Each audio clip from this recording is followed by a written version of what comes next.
Hi there, and welcome to Wits News, where we ask ourselves, what is this shit? I'm your host, Oli. Now let's get into some shit news. Alright, so we got Vivek Ramaswamy and Andrew Schultz. Andrew Schultz, he's pretty well known comedian, pretty fun. What the fuck is that? You see that shit? Let's not. Let's fix that right there.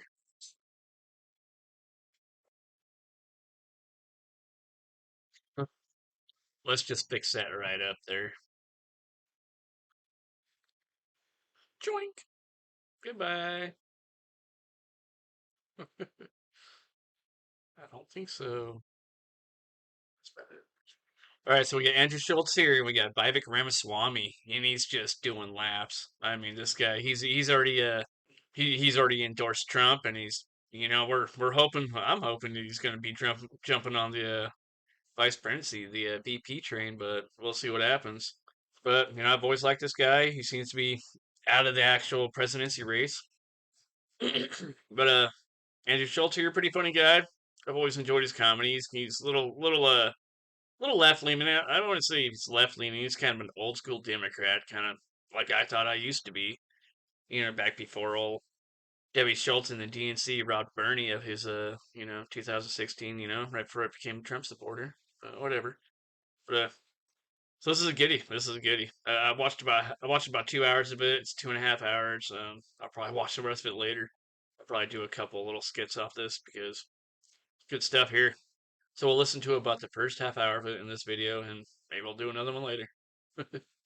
What's up, everybody, and welcome to Flagrant. And today we are joined by Trump's new running mate, man. VP, he's announcing it. You're here to tell us you're running with Trump. VP, what do you think? We're thinking things through, man. Wait a minute. I was being sarcastic. That looks like confirmation. No.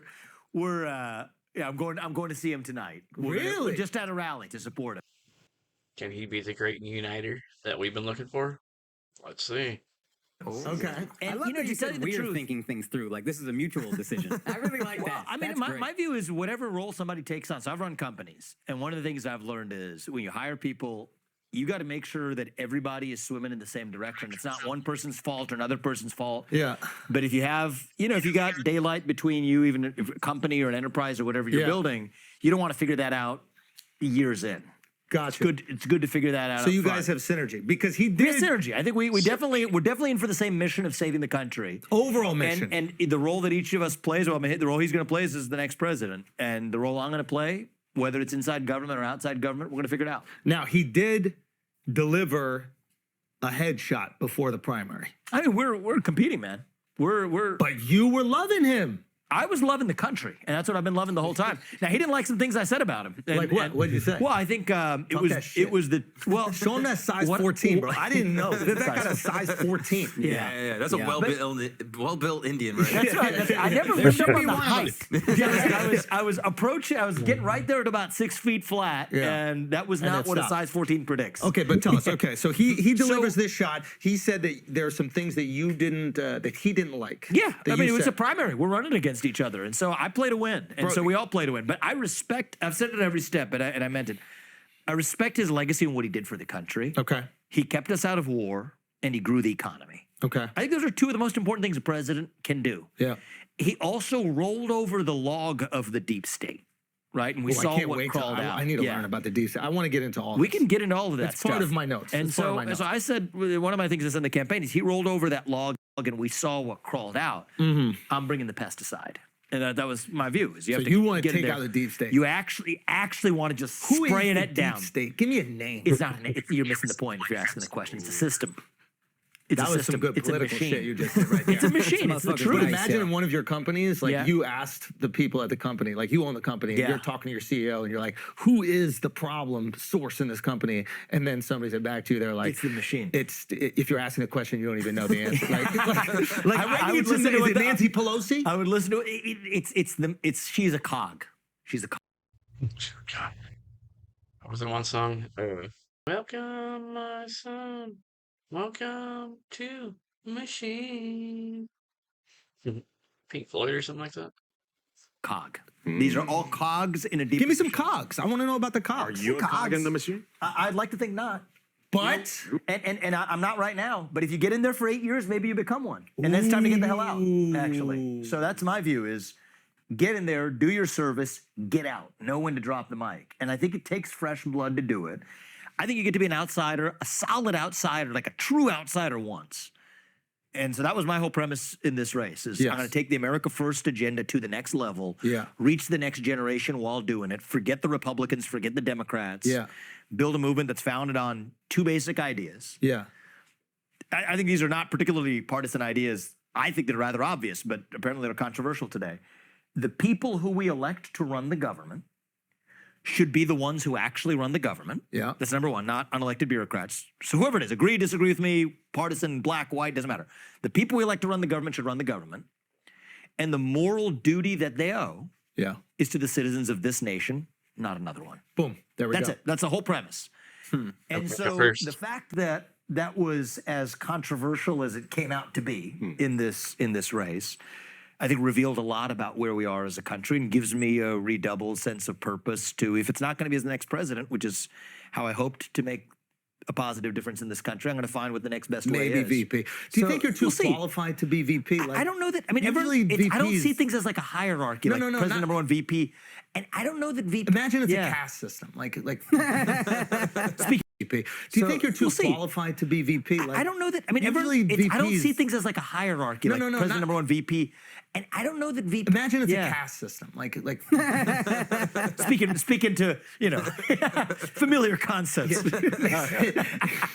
No, but is a it casting decision? There we go. There we go. Yeah, that's what I meant. Right? Yeah. But okay. That's what I thought you meant. You know, Yeah. I'm referring to my former acting, my former comedian career. That's right. I saw that you took a comedy class. 10 shows. You did 10 shows. Give us. Oh, do you have a bit?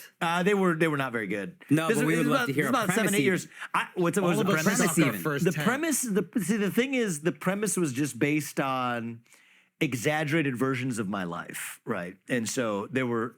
It was like I would say I have target demographic. I have no native talent for comedy. I would say that, but I was amazing. I went to this American Comedy Institute. Yeah, you know this one. There's some people went through there who were like aspiring comedians or whatever, and I just did in the evenings. I had my job, and I clearly had interests that went beyond my job. Eventually, it's what led to me starting my company. But anyway, I went to this class, and the guy actually had kind of a formula where, without having native God-given gift for comedy, to still make it passable. Actually, it wasn't. I wasn't great, but it was not horrendous.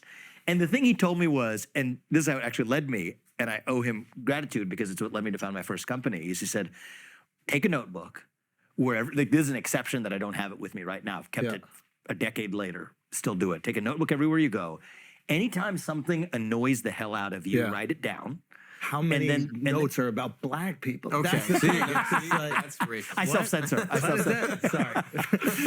That's right. It was the notebook was black, but there were white pages inside. Little black book. National unity together. So it's a beauty. Just think of it, the beauty of that.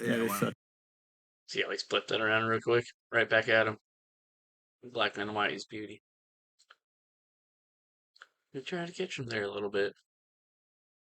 It's like deep, right? And so, if he didn't use a brown pen, he was sellout. I'll tell you that. That's right. I probably do. Do you remember any of the bits though? I not super well, to be honest. You need 10 years ago. You need Alzheimer's medication, dude. That's what you need. But I wouldn't know how to bring you one of those. I wouldn't be the guy to help you on that. We're gonna get to your drug dealing days in a while. This guy used to deal drugs. The legal, the more profitable kind. Don't legal talk drugs. about legal. Like it's cooler to be like I deal drugs. Almost everybody on this, the sofa, couch, chair situation has dealt drugs. Did you know? Is that right? Yeah, in a lifetime. Okay, all right. Well, Weed's not a drug, so I'm not guilty. I mean, I'm not an exception. I mean, the majority of us. Yeah. Did you sell drugs at all? No, I bought oregano one time from a drug dealer. Oh, oregano? On accident. I thought it was weed. The deal. How did you consume it? I thought it was weed, and then it was not weed. No, he did not. He did not. Okay. Wait. So you being too competent to be Trump's VP. This is what my concern is. Is that like the last... Let me just finish the story because I want to leave people with this advice, especially young people for being an aspiring entrepreneur. So I took the notebook down. Anytime something annoys you, there's a joke in it. Yeah. But actually, it's the best advice that I could give you for starting a business. Actually, that's where I wanted to land that because that's what led me to start. Because your frustrations your frustrations are often rooted in something real in the world. They need to be and then solved, your yeah. emotional attitude to that is part of what gives you the passion to, for a good comedian, apparently tell a joke. great But idea. in my case, it ended up taking me in a different direction. So anyway, that was Okay. Seal that off. VP. I don't know if it's the right role or not. Kamala Harris, genius? She can, she's in charge of AI policy, man. I don't know if she can spell AI, but I think that she's in charge of AI policy. So there must be something good there. She must be. I like it. Get the notebook. Exactly. No, So I don't know what's going on there. Pence, goofball, right? I mean, genius, right? He's an absolute. He's passionate, man full of passion, love, and a man full of bro. You know what was one of my favorite, and my brilliance, favorite videos? exuding that every day. You try to convince people in Iowa that you believe in Jesus and the other gods. Yeah. Have you seen that? I tell the truth, man, about my beliefs. You're like, we believe Jesus is a son of God. That's what I said. Jesus is powerful a son thing. of God, which is different than saying he's the son of God. And the guy's talking to a presidential nominee. He goes, "There's one son of God." I mean, look, I will respect. There were a number of people who I met who struggled. One pastor towards the end of the campaign, and he wrote an extensive post, which was, and he's an influential pastor, and he's a good man, but he wrote. I hadn't met him at this time. Part of a demonic cult, the way he describes Hinduism, and he recommends everybody vote against the member of a demonic cult being our U.S. He president. wrote that about you? Oh yeah, it was an extensive post. No, but I think those are the words, exact words, demonic cult. But what's the justification? Like, Well, I think people were just like stay away from him. what did you etc. say to him? I called him. I called him on the phone and I said I would love to sit down with him. He came out. You gotta show up in like the a middle of a red blizzard. outfit. In the Don't middle of a pitch blizzard, he came out and he listened, and we had a deep conversation on the back of my campaign bus afterwards. Yeah. And he brought he's a collector of ancient books. He said it was his most valued book, and he left it with me. I promised him I would read it, and I would. It hasn't been that long since the end of the campaign. But in his world, it's a book about the values that informed American history. And it was a signed book by the author, and it's not in print anymore. It's an old book, and it had real sentimental value to him. He then, after our talk, had an extensive post on. You want me to pull it up, actually? Yeah, sure. I can pull it up. In the case of Vivek, if God decides to use him as a president, I will have cause for joy and certainly support him and pray for him as often as I have for any other president. But what we are discussing is whether or not we as Christians are allowed to reward a candidate with authority and power in a republic. And then it goes on to explain why, even though he agrees with everything that I say, this is ultimately why no Christian should be permitted to vote for me, in his opinion. Do you think if you were white and Christian, you'd be president right now? White and Christian? Would I be president right now? I don't think so. I don't think that was the rate limiting issue. So I'll call it like I did. I do think it was an obstacle for me in Iowa. I think that we opened up conversations about faith at like a level of depth that we have not, and I think the people of Iowa and myself have not otherwise and would not have otherwise gone into. I think many people elucidated for themselves what the distinction was between pastor and president and how they could, with conviction, understand that their religion was fundamentally different from mine voting for president. And for what it's worth, it actually was a forcing function for me to get to, like, okay, you say you're Hindu, or you say you're Christian or whatever, and you go about your daily business. But this process, I think, really forced me to deeply understand what the core convictions of my faith actually are. And so it was very productive in that sense, actually. But I think that there are a small minority. For I don't your think belief in God. Yeah, actually. Like what even the theology undergirding my faith. I think that was something that I probably emerged with greater clarity of by the end of this campaign rather than the beginning, because it's a very frequent topic that comes up, and so it forces you to press yourself to understand. I would love to hear that and how you change your. But what does that make you? Rediscover is what I would say. Yeah. How did that make you feel reading that?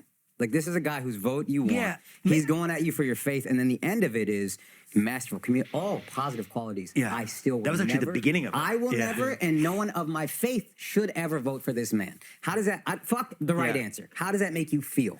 That's what I'm interested in. So I would tell you what my first fleeting reaction is what my total reaction would have been a year ago, which is one of fury, rage, frustration, and like maybe a tinge of sadness and disappointment. Because I feel that. Yeah. Okay. That's what that's sort of a microcosm of what my first instinct is. And like, You see how old Vivek's he's really pulling that old Indian guy in.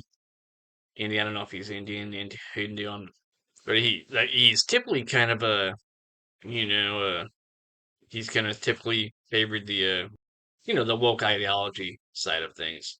I've noticed in the past. But you notice how he's listening to him, of course, because I'm not going to say because he's not white, but he's drawing him in, and that's exactly what the movement needs. It's there's three colors in America, and that's red, white, and blue, and that's all we should see. We could all make America great again together, and it doesn't have to exclude any kind of color. Yeah. like I said, like that's at the start of this journey what I would have said. Right now, what I feel on the other side of that is then okay, pause. This is a good man, actually, who cares so deeply about this country that he has paused to think about how his own theology connects to the future of our republic. I spent an hour with him, and he spent that time because he deeply does care about the country and believes that he has a duty to fulfill in it. And for somebody who at least gives a damn, it's very odd to say it that way about a pastor, I guess it's a little bit, who cares that much, right? I'm kind of grateful, at least, because I think that he and I probably share a deeper care for this country and an understanding of doing what in our faith Hindu, our dharma would be, than most ordinary people living their lives, and then me over the course of most of my life. And so for that, I guess I'm grateful, actually. And I think we're going to be friends. I think he's wrong on his understanding of what the constitutional role of the president is. And I think, if I may say so, he's wrong on even what I think the Bible will ask of him to decide in the way he chooses to elect a president. And I intend to stay in touch with him. And if I do run for president in 4 years, maybe he'll have a different view by the time that we do. And so I guess that's where I am right now, is a profound respect for his level of care for the country. Doesn't change my view that I think he's just on both the Bible and the Constitution wrong on this. But a commitment to say this is a guy who I think I kind of respect. Toward the late phase of the campaign, there was another pastor I went to a church with. And something will happen when you go to these churches on Sunday mornings. Sometimes, more often than not, to be clear, what was represented there is a minority view amongst evangelical Christians. That is not the predominant view of most evangelical Christians, but I think it is a distinct and non-tiny minority. So we went to a bunch of churches on Sundays, and most of them, actually, what I would sense happening, I can't say for sure, but you get a sense of these things, is they'll almost soften the message a little bit, to sort of be inclusive, actually, to make us feel warm and welcome. At the end of a prayer, even, if they're praying over us, you'll usually say the prayer in Jesus' name, amen. And then you'll also, often when we're there, we'll say the prayer and say, and all God's people say, amen. And I felt like telling them, and maybe I should have, it's just like, you don't have to say it that way.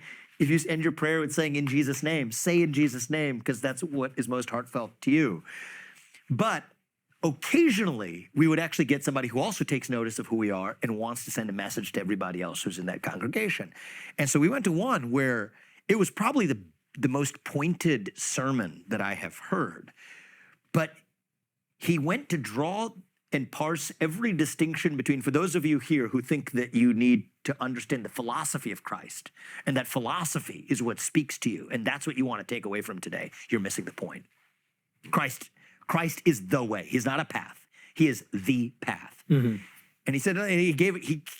I mean, it was clearly intended that we were there, and the person who brought us was a relatively prominent person. He was like checking. And I think he was checking. Actually, I don't think it was not a rebuke at us. I think it was a rebuke at the person who brought us. Is what it was. Who was a relatively prominent person, and I think it was intended as a somewhat of a somewhat of a slap on the wrist or a rebuke. Not to say that we shouldn't show up there, but we shouldn't show up there as somebody who's not actually open to or being there for the purpose of openness to conversion. Well, I'm sure he's also looking at his flock and going, wow, these people are running for president and they want the vote of my flock.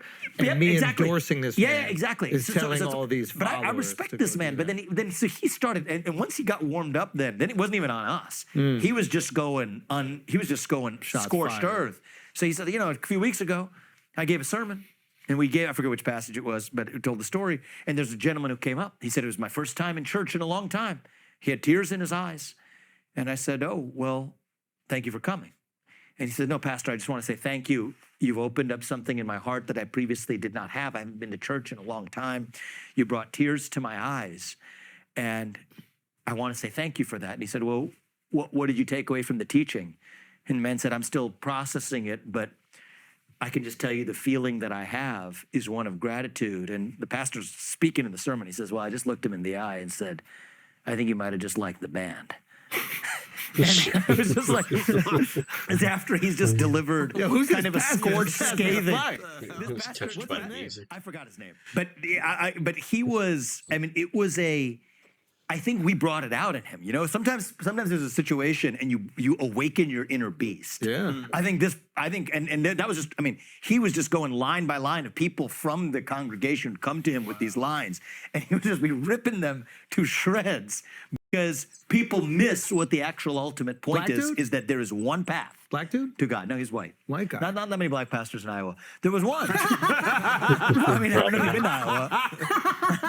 I don't know if you've been to You don't say. No, there's some. There's some, but have a flourishing Baptist community. He was the black member of the congregation. I had to wear multiple hats. But there was a black They were pastor probably wearing one hood. There was a black pastor who came to one of our events, actually, and he challenged me not on Christian teaching, but he challenged me on one of my core principles. We have sort of 10 hard things that are true, we say in the campaign. One is reverse racism is racism. Yes. And so he showed up, he's a fit guy, he's a pastor. He said, first thing is I challenge you to 10 push-ups. So we pounded down, hammered out the 10 push-ups. Yeah. And then the harder question was, when there's been a history of systemic racism in the United States, how do you take that into account when you say reverse racism is racism? And we actually had, he actually was totally fine on the Christianity piece of this. He understood the distinction, but he was coming at it more from that angle. We had a good discussion and a good exchange that day. We stayed in touch. About 3 weeks later, he became one of our precinct captains, actually, which is interesting. And I think that there were a lot of just beautiful moments through this whole thing. And even with the other two pastors I mentioned, I consider that progress, that we were actually able, I would rather us be able to have those open exchanges than to have that bottled up and fester with some sort of deep, I would say unhealthy, toxic frustration that sometimes comes up when people aren't able to speak in the open. I think that's smart.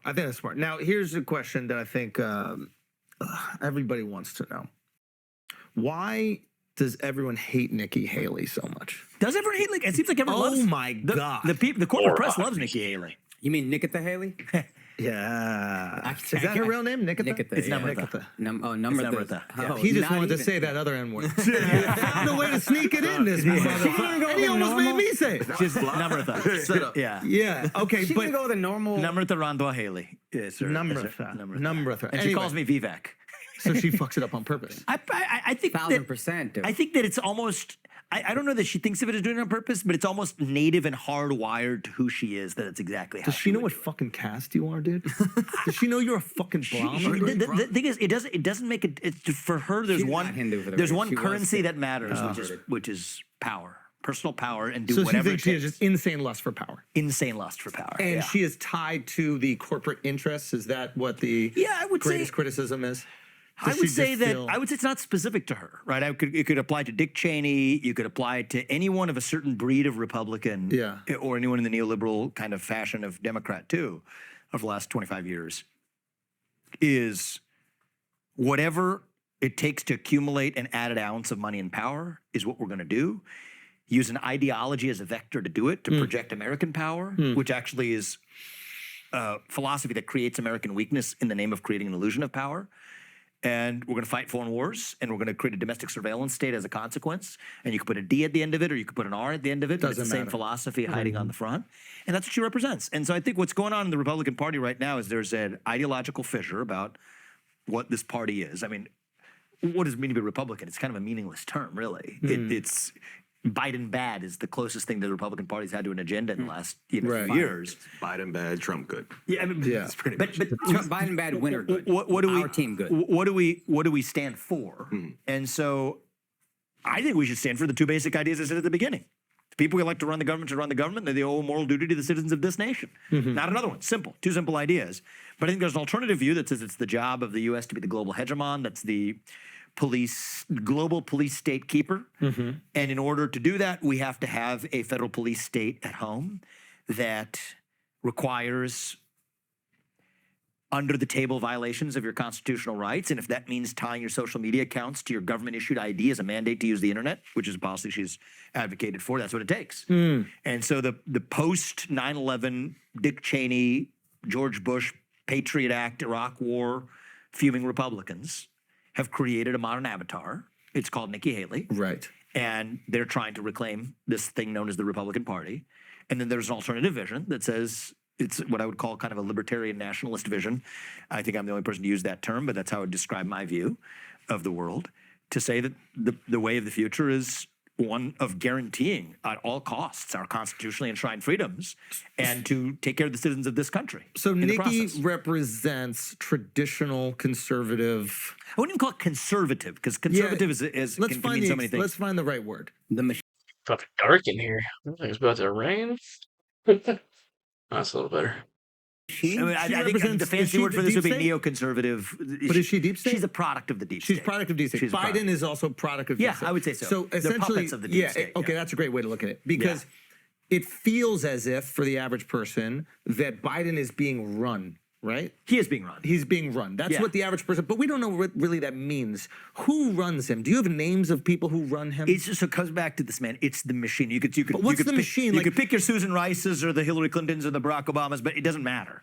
Because But it's currently, like, do we know who's it's doing like it? the San Antonio Spurs, right? It doesn't matter But I know who's who actually runs that. playing. Popovich runs that. But Who's the he- Popovich? Yeah, so I think imagine if Popovich steps out in the middle of a game and the whole thing just keeps running as its own machine. Becky Is what- Hammond steps in. It- I know it- the coaching it- staff. it- I don't even know if she's not there anymore. But what I'm but saying it doesn't is, matter who it is, and the machine still runs. I'm aware it so runs. it is. Here's how it works. Here's how it works. There we go. And this is not to go, I want to catch you. I don't think No, that you're using I don't take it rhetoric. that way. I'm genuinely trying to understand Yeah. a phrase that I feel like I've used without really knowing. So at a certain point, the bureaucracy becomes its own creation. That's what it is. So if you want to take, for example, the FBI. Can I say one thing Yeah. about this and how it helps me understand? Sure. So in Hollywood, before I did really anything in entertainment, and I was on the outside of it, I thought that there was these like organized meetings amongst people in Hollywood. They're like, here's the agenda. We're going to push trans. We're going to push gay. We're Doesn't going to work push that way. Hindu. doubt What it. I learned I doubt it works is that that it's people that are trying to keep their job. Yeah. And by trying to keep their job, they're doing the things that they believe will be rewarded, or very least they won't be Yes. punished. Yes. So is this what you mean by? So there's a version of that. I mean, I think that a lot of what most people refer to as conspiracy theories, the ones that certainly are true, are really just an amalgam of collective incentives that are hiding in plain Yes, sight. That's that we really, think yeah. there's these nefarious individuals that are holding Right. the puppet There is strings. there is no Doesn't smoke-filled even room. have to be. Yes. You're missing if you're worried Yes. if you're fixated on where's the smoke-filled room, you're missing the point. Right. Right. And so I think that this idea of They're all just products of their environment. If you get hide in the grass with the snakes for too long, you end up becoming one. that you're not supposed to utter. The great replacement theory or whatever, this idea that there's an intentional plot to supplant the native white stock of the U.S. for a bunch of people crossing the southern border to permanently secure electoral outcomes to the contrary. That's conspiracy theory. But if you take great replacement theory out of it, you take the idea of somebody concocting this in a smoke-filled room out of it, and then you just look at the last 20 years of policy, much of one of the two political parties in the U.S., as recently as about a decade ago, said, well, immigration, legal or not, is going to be a key to securing lasting electoral majorities. And so that's why So we now they're should tend to favor incentivized. this. Including even in the context of that was, right. you can't even remember the context, was convincing a kind of Bernie-esque minority view that was sort of skeptical of competition for domestic workers, to sort of, it was a carrot to say, no, I know that this might, like, in the short run against some of the things you stand for, but think about what it could open up in the long run if we have lasting electoral majorities. So it was earnest as a persuasion mechanism that today, if uttered by people on the so-called other side, becomes a conspiracy theory when it's nothing more than just a statement of incentives hiding in plain sight. So it goes with the bureaucracy. And I want to say a word about the bureaucracy. I don't love the word deep state only because it implies that it's limited to the government. What I call it, people don't like it when I say this and they say it doesn't resonate with people, but the word that I use is it's the managerial class. Is Jamie Dimon part of the managerial class? I think the people 2 to 3 layers below Jamie Dimon absolutely are, and I think in some sense Jamie Dimon is ish on it. So there's 3 classes of people. I talk about this in my first book, Woking, a little bit. I mean, you got the creators, right? The actual, you could be a professor at a university as opposed to the associate dean of God knows what. Could be the entrepreneur proprietor who started the company as opposed to the vice president of human resources. Could be the elected president of the United States versus, you know, the class that sits underneath him. You've got the creators, you've got the constituents, customers, shareholders, voters, and then you've got the managerial class, who are the higher middle management bureaucracy designed to administer that which the creators have created with the intention of serving the constituents, but to make it scalable. Like that's the basic premise of it, I mean, in a corporate context or not. And I think we live in a moment right now where the balance of power between those 3 categories has vastly shifted towards the managerial class, the committee class, as we could call it, the permanent bureaucracy, or what we would call in government, the permanent state. I think it's true in every sphere of our lives right now. I think it's true in corporate America. I think it's true in universities. But it so happens, and I do think it's the mother of all bureaucracies, it is.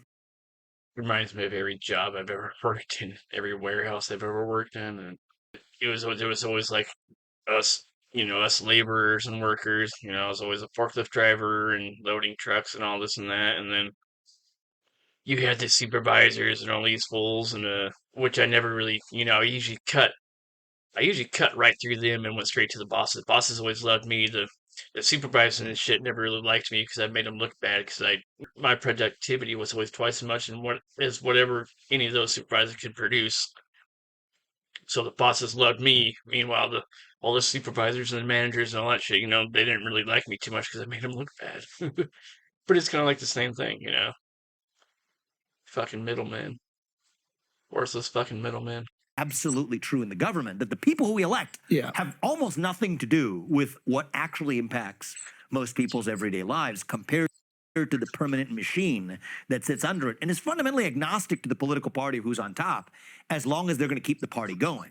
So Joe Biden's one version of that, Nikki Haley's another version of that. So either of which is a safe choice. Deep state is essentially just bureaucracy. Yeah. And your mission as president would have been to eliminate, dismantle, would have been 75% a jackhammer, just like a chainsaw. And I'm just trying to help people who might be like, oh, this guy wants to abolish the Department of Education. What the fuck is that? You're just trying to eliminate the bureaucracy from the Department of Education, eliminate the bureaucracy from so many of the FBI. Because the bureaucracy itself is causing what? Is causing a separation between what the constituents want and what the executive. The dissipation of accountability is what disappears. So they know the managerial folks no longer have accountability to their constituents. That's right. And that is because there is this. They don't even have constituents.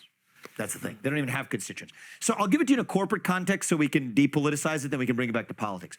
Like in corporate America right now, and this is where I've spent my career shortly before running for president, is you have something that happened basically in original OG capitalism. You have the proprietor who's also the owner, who's also the CEO and the operator.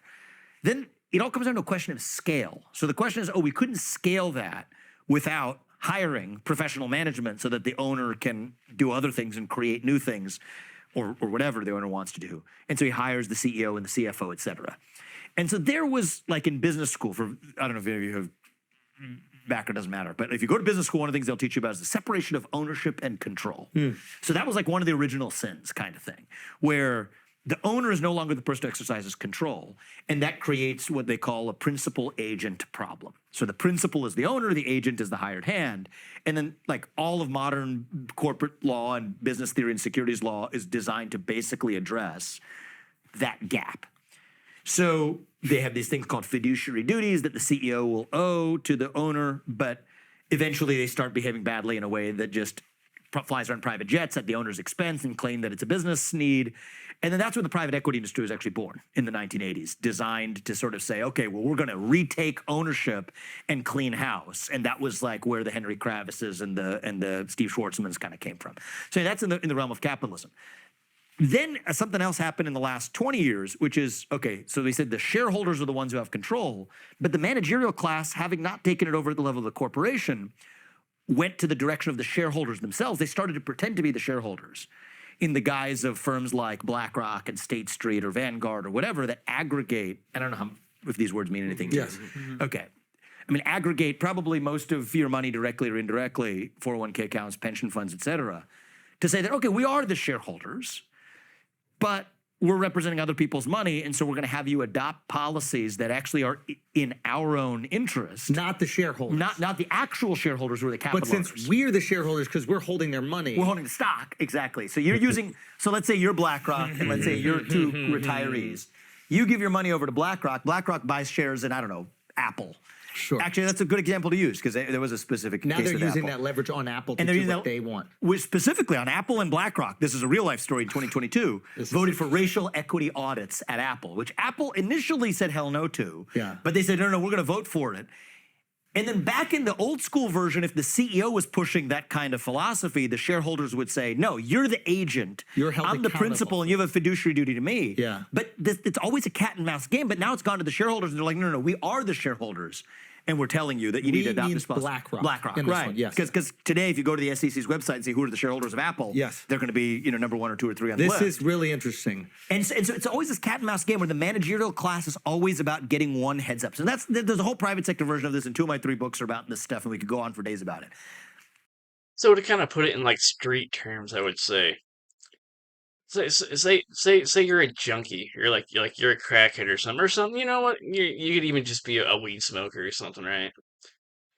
And then you got to buy your weed from a certain somebody who gets it from somebody else, right? But if that certain somebody who is the middleman, if they're cutting their dope or whatever, they're selling some bullshit, but they're like, and then they're like, well, you can't, but if you don't buy my dope, you can't buy anybody else's dope because I'm dealing dope, So basically, in these words, you're just cutting out the middleman so you don't got to deal with all that bullshit, and you're going straight to, But I use that as an analog because sometimes when you talk about politics, people lose their mind.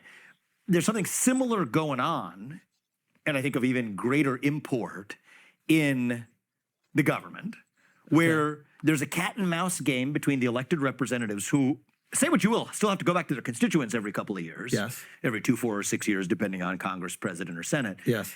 And ask for permission to govern. Whereas what these people say is, no. How do we drain as much of that power as possible so that we're agnostic? Who are these people? The bureaucrats. The bureaucrats. Yeah. So these people. Absolutely. These, the people, how are we the people who draining work as for much of Anthony the power Fauci. as From the electeds as possible to make sure that we're agnostic to who actually gets into power in those seats in the first place. So they're neutering them They're intentionally. neutering them intentionally, yes.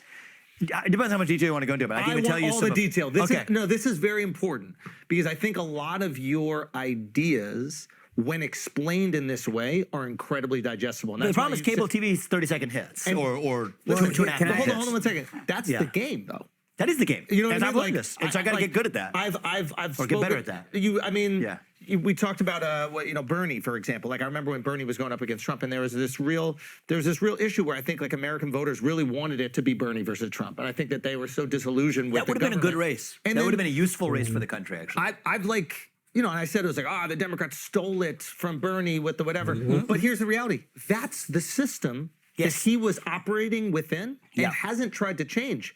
So if the system can break you or can sway using the, what are they called? The superdelegates. The superdelegates or whatever.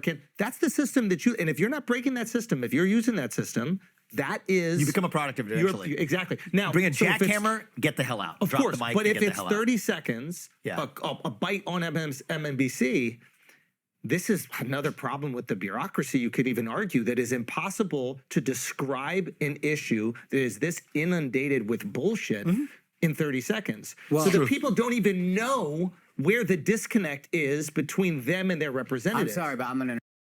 That's where the fake news comes in because that's all they allow. And that's why they're trying to shut down independent media. And that's why I'm on Rumble. Yeah. I'm reading Woke Inc. I actually do read. You're reading it right now? I'm reading Thank it right you. now. I I'm listening appreciate to that. the audiobook, actually. Okay. Let's be honest. I read the audiobook don't for read, that one. let's be I read honest. that yeah, one, I know. actually, That's yeah. why I was more inclined to do it. The book, and you're How far into you it are are chapter 8. Okay. You are one of the most brilliant people I've ever heard speak. Most people Thank are you, man. not you. I'm an idiot.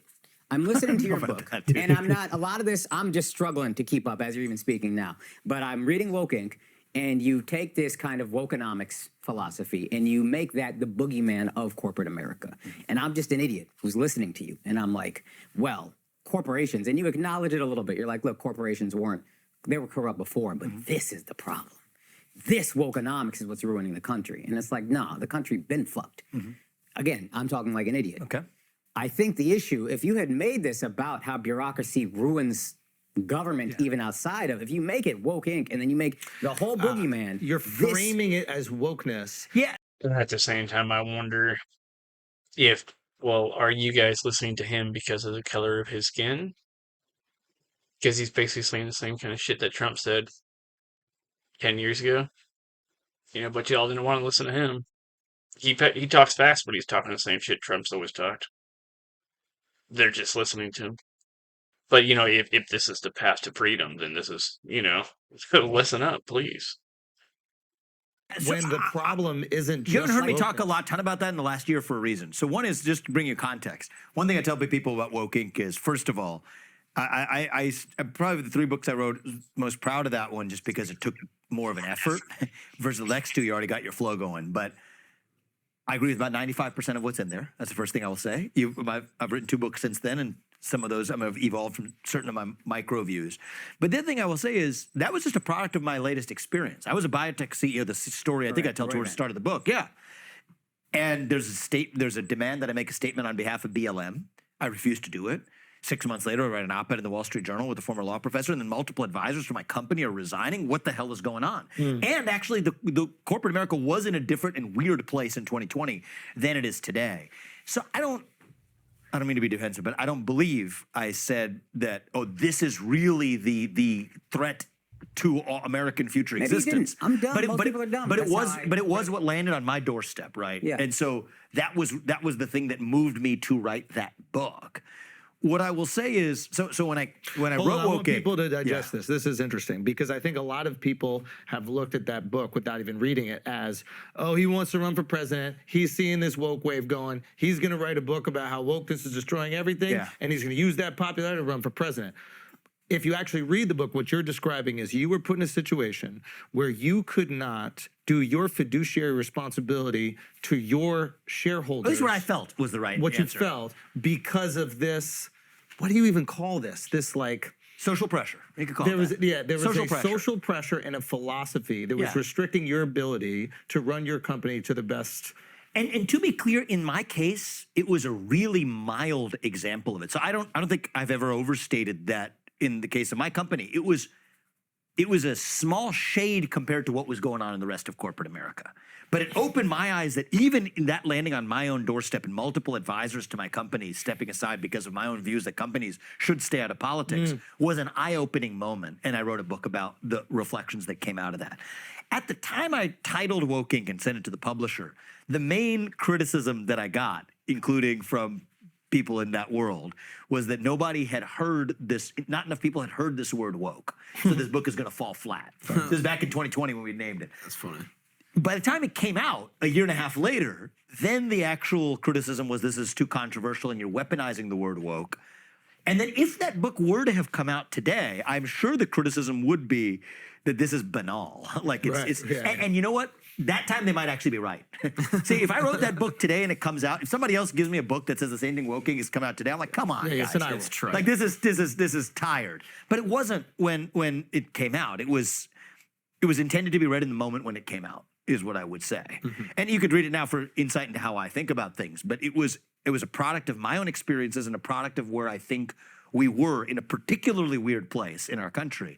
The fight has moved on, and one of the chapter titles in Woke Inc. was The Rise of the Managerial Class. Yes. That one chapter, we blew that out into a full third book. I wrote a second book called Nation of Victims, and then the third one is called Capitalist Punishment, which is all about actually, is more specific to sort of ESG and capital markets, but goes into this deeper issue of the managerial class. There's this author called, I don't know if he's on the left or on the right or some combination too, but Michael Lind wrote a book recently, and he was in the school of thought of this guy, probably a century ago, James Burnham, who talked about this almost like back in the 30s, where this has been a phenomenon that's existed for a long time. And what it actually gets to is, this is, as esoteric as it might sound what we're talking about, this is what the American Revolution was actually fought about. See, the American Revolution was fought over the idea, the part I left out about the deep state is the people who are believing that they need to drain the lifeblood out of the politicians. The most sinister part of it is they believe they're doing it not even for their own good, but for the good of humanity and for the country. They believe that the elected representatives. Yes, exactly. It is a noble lie that has to be told that we live in a democracy. So even if you call them deep state, they'd be like, "What do you mean? I'm just trying to help people." I think it's even one step than that. I know what you mean, and you could think that about me, but I know I'm doing the right. But I know I'm doing the right thing, and so I'm going to do it anyway. And see, that's what the American Revolution was fought for. We got to stop using the word deep state. I agree. I call it the permanent state, shadow government, but I call it the managerial class because it's not even about the state. It starts to sound so conspiratorial. I really think... and it's not even about conspiratorial. It's really about this idea that there are these people with nefarious intent. Right. And when we remove ourselves... from individual and nefarious action, it's something, it's a systematic phenomenon. Because you force... a person who believes they're doing good... Right. Will not listen. Believe the means are justified. It's not talking about me. Can't be talking about me. I'm doing good for my people. I'm doing what's right, and that's what you have to understand. Is these people believe that they're doing what's right for humanity. This is good. And for most of human history, now as I said, the American Revolution was fought for. Now you take a historical view. For most of human history, make that American Revolution point because I'm still a little. So I'm going to come to. I'm bringing that in here. Pre-American Revolution, for most of human history, the view was, okay. The idea that you get to speak your mind openly as long as I get to in return, or the idea that we, the people, cause a government to come into existence that's accountable to us, where every one of us has a voice and vote that counts equally in like this weird democratic process where we count up votes and decide who's in charge and you get to vote them out, that's nutty, right? What the people would demand would cause humanity itself to cease to exist. That's how stupid people are, is the kinds of decisions they would make. So the American Revolution was fought on, the 1776 was based on one idea, which is that for better or worse, we the people still decide who governs. Well, let's just leave it at that for now. This fucking dude's on fire. I like what I hear from this guy. I really hope that Trump decides to pick this guy. Who knows? I guess only time will tell. He's definitely got a good head on his shoulders. He definitely, when you could speak the way he speaks, how strongly he does, you could tell he really believes what he believes because he's been thinking about it for a long time and he's put a lot of thought into it. You could tell that whatever the things that he's talking about it's been on his mind for a long time. Maybe we'll do a couple more cuts of this later, but yeah. This was Andrew Shulz, YouTube, Flagrant. His YouTube channel is Flagrant. He's got Flagrant 2, and a couple other channels on there. Good stuff, though, man. I like him. He listens a lot. He's somebody who's trying to learn. I think they're all trying to learn. Sometimes you just got to get the right person in there to get them to listen, We're all products of our environment, and, we've all... we all come from different paths, and we all believe what we do for a reason. Sometimes we got to help each other see the light. I think these fellas are starting to see it, though. I think Vivek will, he's definitely got a spotlight to shine. So, good stuff. It's been W.I.T.S News. See you later.